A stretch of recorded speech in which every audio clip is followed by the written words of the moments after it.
दुनिया में बहुत सारे देश हैं और हर कोई किसी न किसी धर्म से जुड़ा है, लेकिन सबसे ज्यादा देश इस्लाम से जुड़े हैं। इसका अंदाजा इस बात से लगाया जा सकता है कि 57 कंट्रीज को इस्लामिक कंट्रीज कहा जाता है, जो एक समय पर वर्ल्ड में अपनी अलग इंपॉर्टेंस रखते थे। लेकिन अचानक से कुछ ऐसा हो रहा है जिसकी वजह से मुस्लिम कंट्रीज लगातार गरीब बनती जा रही हैं, फिर चाहे वो पाकिस्तान हो, अफगानिस्तान हो या बगदाद ही क्यों ना हो। अरब वर्ल्ड के 57 देश में से 45 देश आज गरीबी रेखा से नीचे जीवन जीने को मजबूर हैं और बाकी के 12 देश भी अपनी तेल की वजह से ही सरवाइव कर पा रहे हैं। मगर सवाल ये है कि ऐसा क्यों हो रहा है? कहीं इसमें इस्लाम धर्म का कोई रोल तो नहीं है? और आखिर ऐसा क्यों है कि दुनिया में सबसे ज्यादा युद्ध भी इन्हीं इस्लामी देशों में होते हैं? आज तक ना जाने कितने देश युद्ध की वजह से तबाह हो चुके हैं और उनमें से ज्यादातर नाम इस्लामिक कंट्रीज के ही हैं। यही नहीं, इनफैक्ट स्टारवेशन से प्रभावित देशों की लिस्ट को अगर खंगाले तो सबसे ऊपर इस्लामिक कंट्रीज ही आती हैं। महंगाई और इन्फ्लेमेशन इस कदर है कि पाकिस्तान में जहां आटा 150 से 200 रुपए किलो तक मिल रहा है, वहीं सोमालिया जैसे देश में एक अंडे की कीमत 400 रुपए तक है। ईरान में भी हालात कुछ बेहतर नहीं है। यहाँ एक ब्रेड का पैकेट 8,500 रियाल तक का मिल रहा है। अब आप सोच कर देखिए यहाँ हालात कितने बुरे हैं। इस हालत को देखकर बार बार जहन में एक ही सवाल आता है कि आखिर इसके पीछे रीजन क्या है। वैसे तो इसका जवाब भी आपके मन में आ चुका होगा। जी हाँ, आप सोच रहे होंगे कि टेररिज्म इसके पीछे रिस्पॉन्सिबल है, मगर आप जानकर हैरान रह जाएंगे कि आपका अंदाजा बिल्कुल गलत है, क्योंकि टेररिज्म तो केवल एक फैक्टर है, इसकी असली जड़ तो कुछ और ही है। तो आखिर वो रूट कॉज क्या है, उसे समझने के लिए आपको थोड़ा सा इतिहास में लौटना होगा। चलिए जानते हैं। अगर इस्लामिक कंट्रीज में चल रही प्रॉब्लम्स को देखें तो एक नॉन मुस्लिम होने के नाते सबसे पहले जहन में आता है धर्म के प्रति उनका पागलपन। नॉन मुस्लिम को ऐसा लगता है कि रिलीजन और उनकी आइडियोलॉजी ही इस्लाम की वो प्रॉब्लम है जो हिंसा सिखाती है। और ये हम यूं ही नहीं कह रहे हैं, बल्कि इसके पीछे आईएसआईएस और अल कायदा रिस्पॉन्सिबल हैं, क्योंकि वो इसी का हवाला देकर टेररिज्म फैलाते हैं। लेकिन ये इस्लाम की प्रॉब्लम नहीं कही जा सकती, क्योंकि अगर इस्लाम में प्रॉब्लम होती तो इतने सालों तक गोल्डन एज ऑफ इस्लाम नहीं चलता और ना ही इस्लाम इतनी तेजी से फैलता। दरअसल 8वीं सदी से इस्लाम की गोल्डन एज की शुरुआत हो गई थी। ये वो दौर था जब science, mathematics, philosophy, art and culture सब कुछ इस्लामी एम्पायर में फल फूल रहा था। यही नहीं, आप जानकर हैरान रह जाएंगे कि इस्लामी एम्पायर से ही वेस्टर्न सेक्युलरिज्म का आइडिया निकला था। जी हाँ, आपने सही सुना। असल में 8वीं से 13वीं सदी के बीच में इस्लामी एम्पायर वर्ल्ड के बहुत बड़े एरिया में फैला हुआ था, मगर उस वक्त इस्लाम आज के जितना ज्ञान का दुश्मन नहीं था। और यही वो दौर था जब बगदाद में हाउस ऑफ विजडम नाम की लाइब्रेरी बनी थी। ये एक ऐसी लाइब्रेरी थी जहां दुनिया के कोने कोने से सभी रिलीजन एंड ऑल फेथ्स के स्कॉलर्स को बुलाया जाता था और फिर उनकी नॉलेज को अरबी भाषा में ट्रांसलेट करके उन पर रिसर्च की जाती थी। ठीक वैसे ही जैसे एक दौर में भारत की यूनिवर्सिटीज में भी किया जाता था, और अकबर भी कुछ ऐसा ही कर रहा था। उस वक्त बगदाद वर्ल्ड का नॉलेज हब बन चुका था। वैसे सोचने वाली बात है कि नॉलेज हब के तौर पर बगदाद के बनने के बाद पूरे इस्लामिक वर्ल्ड में क्रांति आ सकती थी, क्योंकि बगदाद पूरी दुनिया का सेंटर ऑफ अट्रैक्शन बन चुका था। मगर अफसोस, फिर कुछ ऐसा हो गया जिसने सब कुछ बदल दिया, और ये एक राजनीतिक चाल थी। असल में अचानक से एक पॉलिटिकली मोटिवेटेड चेंज हुआ और पूरा इलाका इस तरीके से पिछड़ गया कि कभी नॉलेज हब होने वाला बगदाद आज आईएसआईएस जैसे एक टेररिस्ट ऑर्गेनाइजेशन का अड्डा बन चुका है। सिंपल वर्ड्स में कहें तो नॉलेज एक्सपोर्ट करने वाला बगदाद पूरी दुनिया में टेररिज्म को एक्सपोर्ट करता है, और यही सिस्टम चेंज इस्लामिक एम्पायर के डिक्लाइन की असली जड़ है। यानी कि धर्म को केवल इस्तेमाल किया जा रहा है ताकि असली मुद्दों को छुपाया जा सके। लीडर्स अपने फायदे के लिए धर्म का इस्तेमाल कर रहे हैं, और इसी में जवाब छुपा है कि आखिर इस्लामिक देश लगातार गरीब क्यों होते जा रहे हैं। चलिए इसके रूट कॉज को जानते हैं। मगर इसके रूट कॉज को समझने से पहले आपको इसके 3 मेजर फैक्टर्स का पता होना चाहिए जो इस जड़ से स्ट्रांगली कनेक्टेड हैं, जिनको समझकर आप रियल प्रॉब्लम को बेहतर समझ पाएंगे। इनमें से पहला मेजर फैक्टर है वॉर, जो लगातार इस्लामिक कंट्रीज में चलता रहता है और जो कहीं ना कहीं इस्लामिक वर्ल्ड की तबाही का कारण है। मगर आप जानकर हैरान रह जाएंगे कि पूरे इस्लामिक वर्ल्ड में केवल 2 लीडर्स की वजह से ही वॉर फैला हुआ है। इनमें से एक है सऊदी अरब और दूसरा ईरान। सऊदी सुन्नी इस्लाम का और ईरान शिया इस्लाम का प्रचारक है। जैसा कि हमने बताया 57 इस्लामिक देश हैं, उनमें से अधिकतर सुन्नी और कुछ शिया मुस्लिम हैं।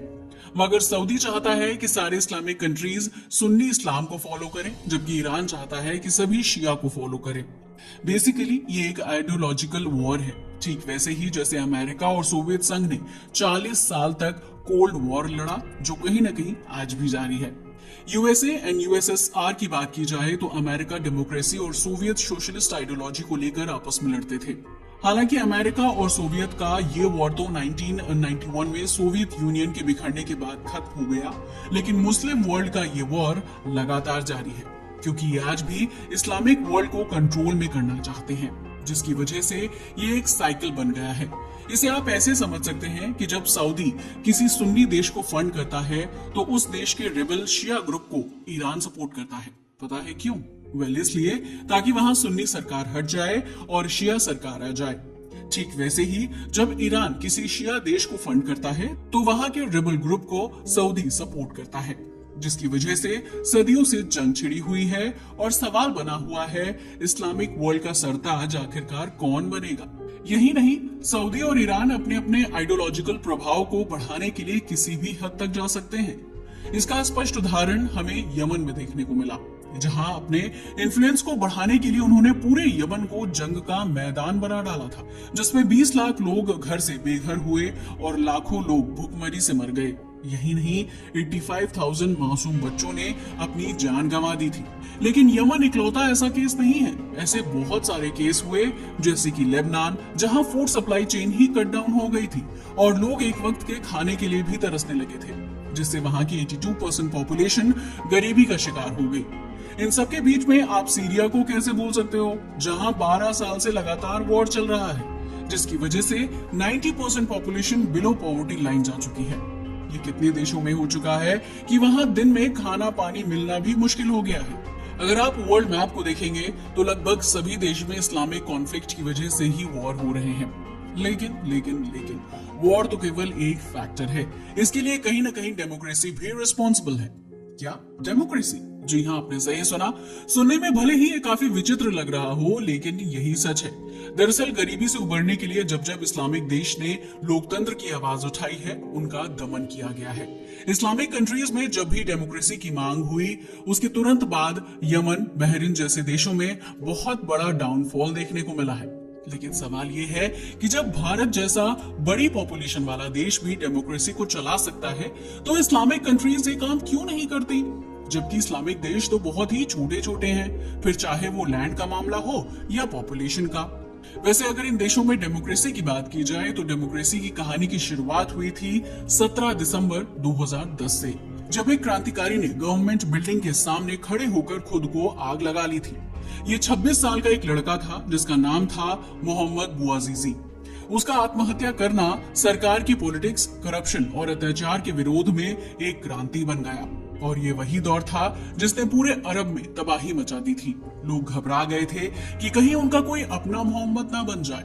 बस यही वो टाइम था जब ट्यूनीसिया से निकली हुई चिंगारी जाकर मिस्र, सीरिया और हर मुस्लिम देश में पहुंच गई, वो भी भयंकर आग की लपट बनकर।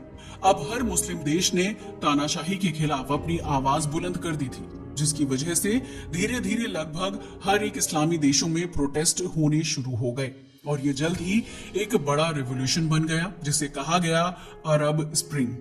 अरब स्प्रिंग की बात की जाए तो उसमें लोगों की केवल एक मांग थी कि हमें लोकतांत्रिक इलेक्टेड सरकार चाहिए और हमें बेसिक ह्यूमन राइट्स मिलने चाहिए।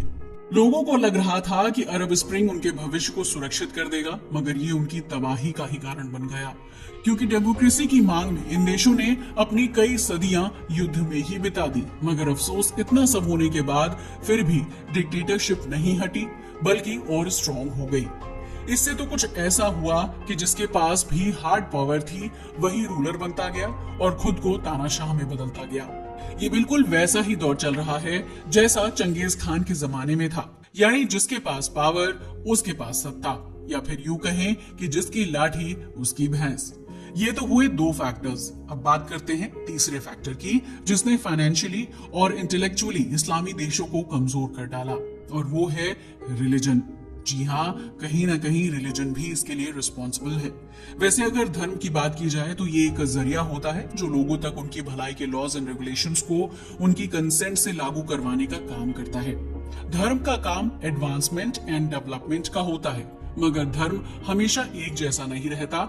इनफैक्ट वो समय समय पर बदलता रहता है, और इसका सबसे अच्छा उदाहरण है हमारा सनातन धर्म, जिसने मनुस्मृति से लेकर आज तक का दौर तय किया है।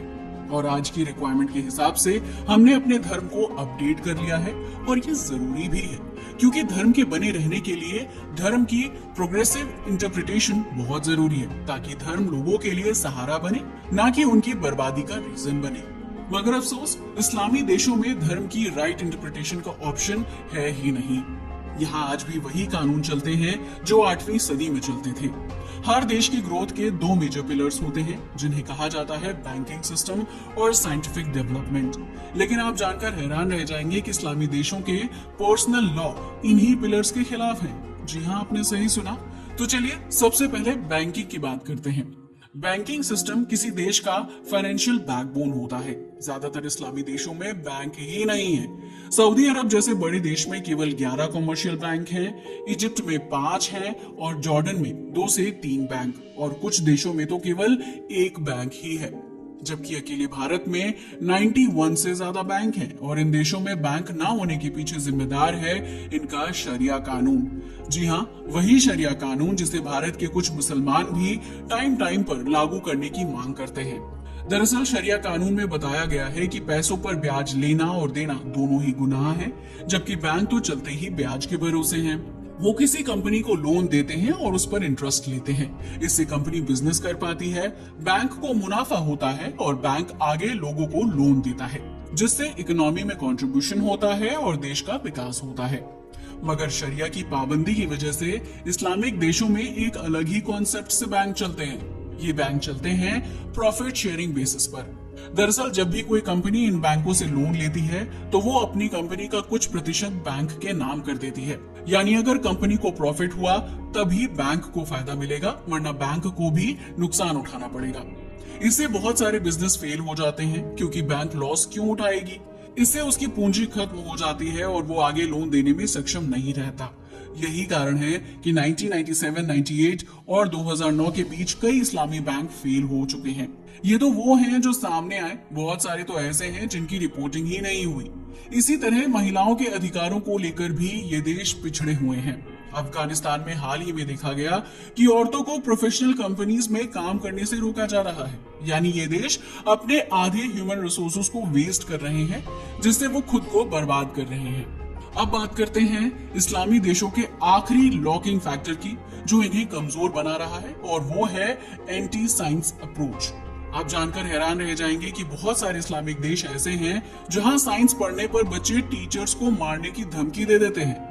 यही नहीं, इनफैक्ट जैसे इंडिया में कल्चरल ग्रुप होते हैं, वैसे पाकिस्तान में एंटी साइंस स्टूडेंट ग्रुप हैं। जी हाँ, आपने बिल्कुल सही सुना, ये ग्रुप कट्टर साइंस विरोधी है, मगर इन्हें समझ नहीं आता कि इससे उनका ही नुकसान हो रहा है। अब आप खुद सोचिए, जब लोग साइंस पढ़ने नहीं देंगे तो इनका साइंटिफिक डेवलपमेंट कैसे होगा।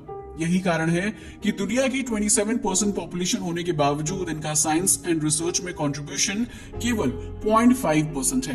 तभी तो यहूदियों की तुलना में मुसलमान 189 गुना कम नोबेल प्राइज जीत चुके हैं। मगर अब सवाल ये है कि साइंस जो क्रिटिकल और नेशनल थिंकिंग को प्रमोट करता है, आखिर इस्लामी देशों के बच्चे उसके इतने अगेंस्ट क्यों हैं? वेल, इसके लिए एक नहीं बल्कि 3 कारण जिम्मेदार हैं। अगर इस्लामिक कंट्रीज की बात की जाए तो मेजॉरिटी मुस्लिम का ये मानना है कि मॉडर्न साइंस एक एथिस्ट प्रैक्टिस और मॉडर्न प्रोपेगेंडा है। दूसरा रीजन है, मेजॉरिटी मुस्लिम देशों में मदरसा एजुकेशन ही प्राइमरी एजुकेशन होती है, जो केवल इस्लामिक कल्चर की एजुकेशनल वैल्यूज पर ही फोकस करती है, ना कि स्टूडेंट को एकेडमिकली होशियार या प्रैक्टिकल नॉलेज देने पर। और तीसरा रीजन तो कुछ ज्यादा ही भयंकर है। बच्चों को साइंस के खिलाफ करने के लिए सबसे पहले जिम्मेदार है खुद इस्लामिक कंट्रीज के रिलीजियस लीडर्स। जी हाँ, इनकी सोच बदलने के पीछे कुछ प्रोमिनेंट इस्लामी लीडर्स और इन्फ्लुएंसर ही हैं, जैसे डॉक्टर जाकिर नाइक। ये ऐसे इंसान हैं जिन्हें मुस्लिम बहुत मानते हैं, मगर उनकी नॉलेज का अंदाजा आप इस बात से लगा सकते हैं कि जिन्होंने डार्विन की थ्योरी ऑफ इवोल्यूशन को डिस्प्रूव करने का दावा किया था। इनका कहना है कि यह थ्योरी इस्लाम के खिलाफ है। अब आप ही बताइए, अगर हम लोगों ने साइंस नहीं पढ़ा होता तो किसी जाकिर नाइक की बातों को हमने भी बिना सवाल उठाए मान लिया होता, जैसे मुस्लिम समाज के लोग मानते हैं। ऐसे लीडर्स को फॉलो करने के कारण ही पॉपुलेशन के साथ यही हो रहा है, क्योंकि ये खुद को डॉक्टर जो बताते हैं। मगर साइंस का मानना है कि डिग्री की कोई वैल्यू नहीं है, बल्कि एविडेंस यानी सबूत की है। हमारे आसपास जो कुछ भी है वो हमारी आंखों से दिखाई देने वाले साइंटिफिक फैक्ट्स का नतीजा है। साइंस अथॉरिटी पर नहीं, एविडेंस पर चलता है, और एविडेंस से तो जाकिर नाइक और इन इस्लामिक कंट्रीज की पॉलिसीज का दूर दूर तक कोई नाता नहीं है। जबकि जो भी मॉडर्न तरक्की हमें आज दिखाई देती है वो साइंस की ही बदौलत है।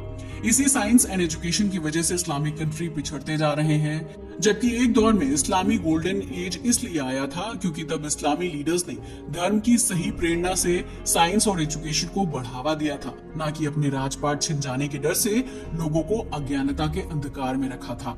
तो ये थी कहानी इस्लामी देशों के गरीब बनने की। वैसे आपका इसके बारे में क्या ख्याल है? अपनी राय को हमें कमेंट करके बताना ना भूलिएगा। आज के लिए बस इतना ही। वीडियो अच्छा लगा हो तो इसे लाइक और शेयर करें और हमारे चैनल को भी सब्सक्राइब करें। जय हिंद दोस्तों।